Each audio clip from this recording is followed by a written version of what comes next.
Hello everyone. Today we talk about how to fix the app of My Date Ménager. We will go to settings, then we click on apps. After that we search the app My Date Ménager and we click. The wheel on for stop. After that we go to storage.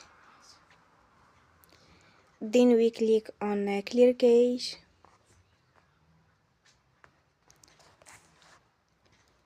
In the end, turn your phone and you will restart your phone again.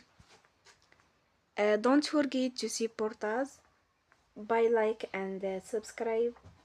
See you next time and thank you for watching.